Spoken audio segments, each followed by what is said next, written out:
Previously on Joseph Sylvia's childhood fears, Joseph talked about 13 things that scared him. Today, with the inspiration from William Weiser's video about his mom's car accident, he is going to discuss his history with something that can result in death. What health threat is it? Let's find out. And now, here is the man that's going to talk to you about his childhood fears, Joseph Sylvia. Hi everybody, this is the WCVB5 fan here, aka Joseph Sylvia, and welcome to another edition of Joseph Sylvia's Childhood Fears. This is probably going to be the most disturbing episode so far. And this is because in today's video, I'm going to talk about something that happened to me today. And I want to make it and I want to use that into hope and turn what could have been tragic into hope for everybody that sees this video. So, what I had today, in my 23 years of having type 1 diabetes, I've had 5 of these at least. Those are seizures. Now, for those that are wondering, how are diabetes related to seizures? Well, this is something that I'm going to explain to you so that in case you have type 1 diabetes, or if you're caring for somebody that has type 1 diabetes, or even type 2 as a matter of fact, the reason, how does type 1 diabetes relate to symptoms? Well, when your levels drop low, which is something like this number here, or this number here, or other low numbers below 70, like I just showed you here, what can happen is if you have a pre-seizure. Let me look it up. Actually, let me show you.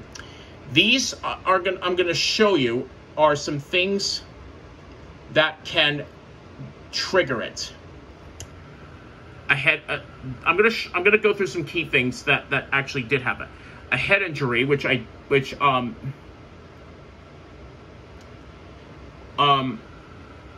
basically, these, none of these I mostly have. This I did have, the head injury.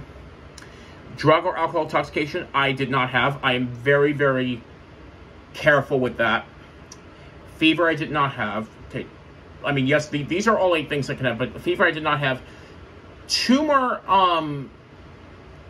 I did not have, but actually, I might have had. The drugs, such as antidepressants, I did not have that, even though I do have depression. Infection, so what happened is, let me explain how I suffered through them, through pre-seizures.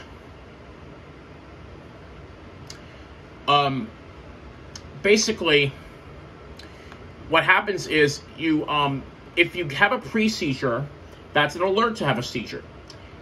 What can happen is, what happens is you yelp, which is doing like this, kind of like a dog panting. You also lose your eye vision temporarily. Sometimes your eyes see where you actually are, and sometimes they'll see things that you see things that aren't really there. Basically, it's too much to describe. It's too many examples to describe that. But and then if not treated within, I'm gonna go with 3 minutes because of the incident with and credit for that goes to the incident with a certain football player that happened earlier this past January. I'm not going to go into details about that because that's off topic. Any further details about that because that's off topic. But those are some symptoms. Those are also symptoms that your levels can be low too, as I kind of just indicated there. And those are what I had. But they can be treated with sugar, like juice. Regular soda, not diet soda, regular soda, or basically anything else with sugar. Today I did have pizza with but I bolus for it. That means giving insulin, which is a hormone that's produced in the pancreas that allows your body to process sugar in food. And if you have type 1 diabetes, as Joe Frost said in the episode The McGrath Family, you can't produce your own insulin. So basically, another thing is, and I'm going to talk about the 5 situations that the last 5 times I had the seizures, because those are the only times I know of that when I had them. But yeah, basically, we're going to look at the first hospital that I remember going to with seizures. And fun fact, this is my birthplace, Norwalk Hospital, in the said city of Connecticut. For those that don't know where that is, that's on the Long Island Sound. That borders the Long Island Sound. It's one of the towns that does that. So basically, I had sorry, my mind's not working right today.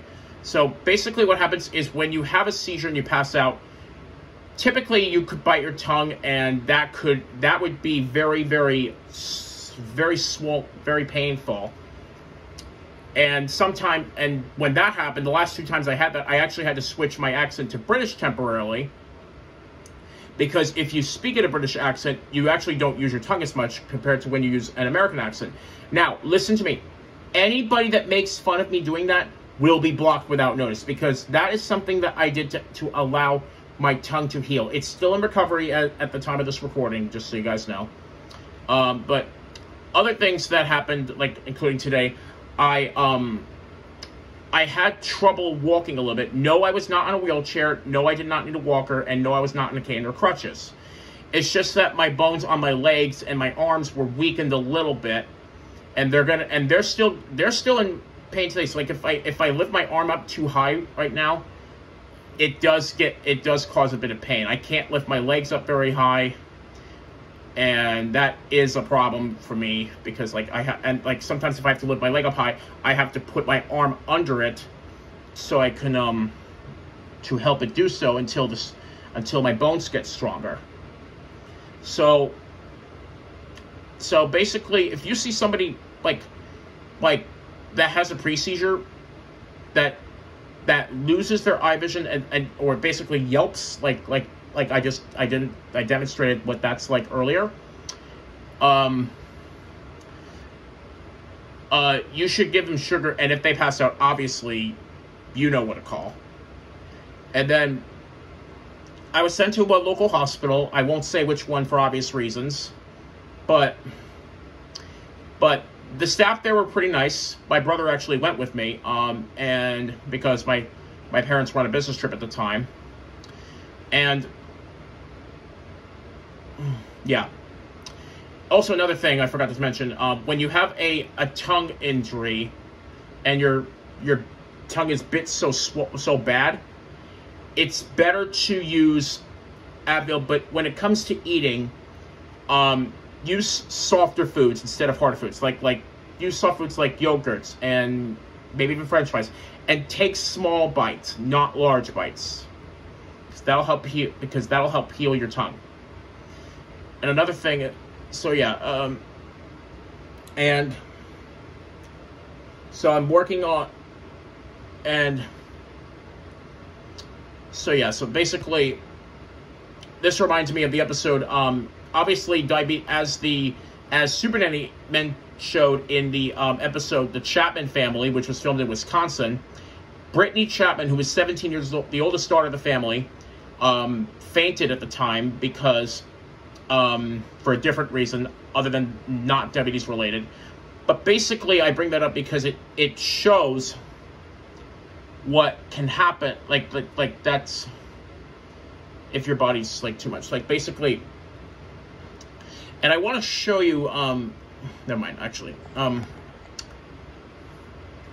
so I did these photos carefully. I showed these photos carefully because I want to make sure I prove them without. Because all I wanted to really do is show the several blood sugar levels as examples. I didn't want to show any fingers that like draw blood out of them, because for a very obvious reason. So I just wanted to keep this video, because I want to make this video very friendly and educational, not controversial at all. So yeah. The first time I remember having a seizure was in 2011, and it was June 19th. It was, we were almost out of the 2010 and 2011 school year. I did miss the school day that following day because it was happening in the middle of the night. And then I did miss that school day to recover.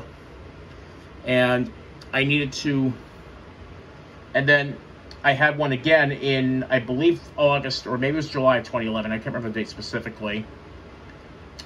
Then in 2013, August 12th, that was, I had another seizure, obviously. And that time we were going to go visit my my aunt in New Jersey. That's my mom's younger sister. And we had to visit, we needed to get some, because of my tongue being swollen, we had to get some soft foods for me, such as yogurts, so that my tongue can give some time to heal. We also, my doctor then, my pediatrician, also prescribed Gaviscon, which, although it's intended to help with your stomach, it can also help your mouth as well, your tongue as well. So yeah. Basically,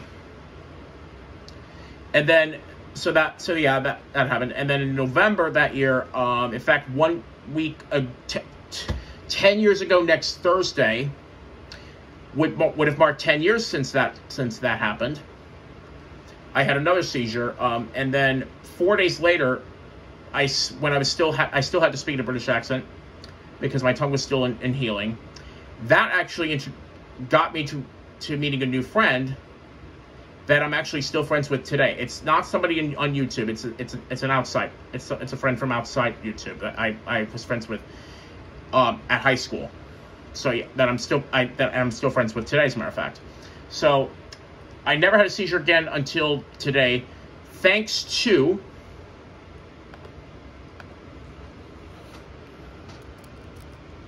let's look and see. Thanks to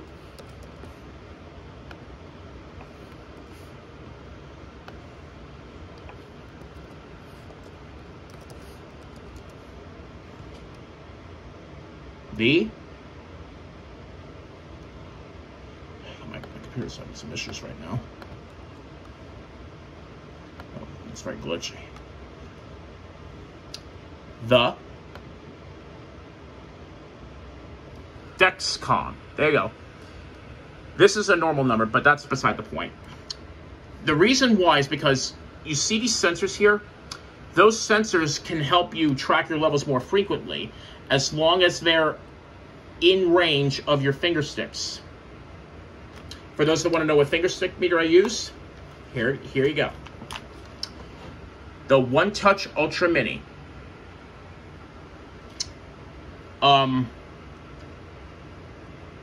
And yeah, so basically what they do is they can help reduce seizures. Of course they can't eliminate it, as I just told you. But they can help reduce seizures, and they can alert you when your levels are low. The only downside is most finger stick meters, like the One Touch Ultra Meter, which I'll show you again, can read from 20 up to and including 600.